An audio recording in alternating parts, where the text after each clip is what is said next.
প্রিয় দর্শক আসসালামু আলাইকুম। সবাইকে স্বাগতম জানিয়ে শুরু করছি আমার আজকের পর্ব।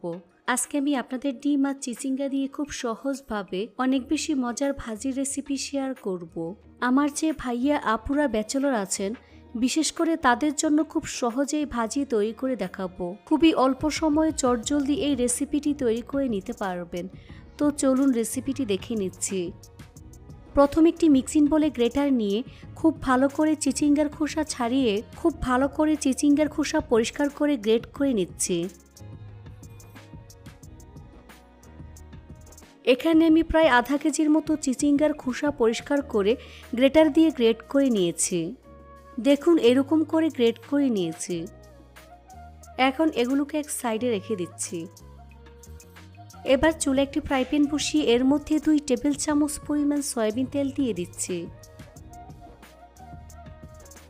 তেল গরম হয়ে আসলে প্রায় 1 কাপ পরিমাণ পেঁয়াজ কুচি দিয়ে দিচ্ছি। সাথে দিয়ে দিচ্ছি 3 থেকে 4টি কাঁচামরিচ কুচি। এই পেঁয়াজ কুচি 2 থেকে 3 মিনিটের মতো আমি ভেজে নেব।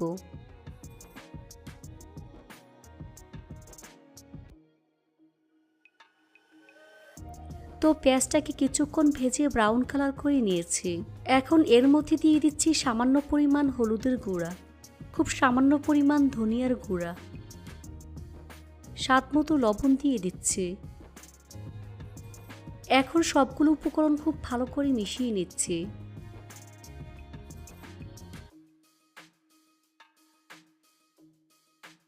তারপর আগে থেকে গ্রেট করা চিচিঙ্গাগুলো দিয়ে দিচ্ছি।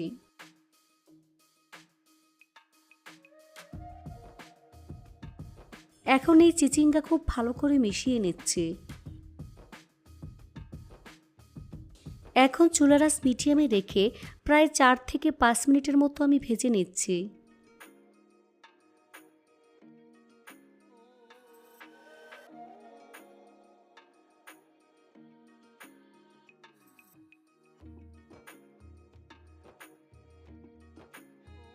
প্রায় 4 থেকে 5 মিনিটের মতো ভেজে নেওয়ার পর এর মধ্যে একটি ডিম দিয়ে দিচ্ছি। ডিম চিচিঙ্গার সাথে খুব ভালো করে মিশিয়ে নিতে হবে। এভাবে 4 থেকে 5 মিনিটের মতো ভেজে নিতে হবে।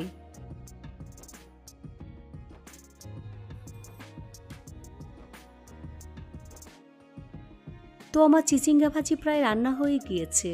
নামানোর আগে কিছুটা পরিমাণ ধনিয়া পাতা কুচি অ্যাড করে দিচ্ছি। ধনিয়া পাতা চিচিঙ্গার সাথে খুব ভালো করে মিশিয়ে নিচ্ছি।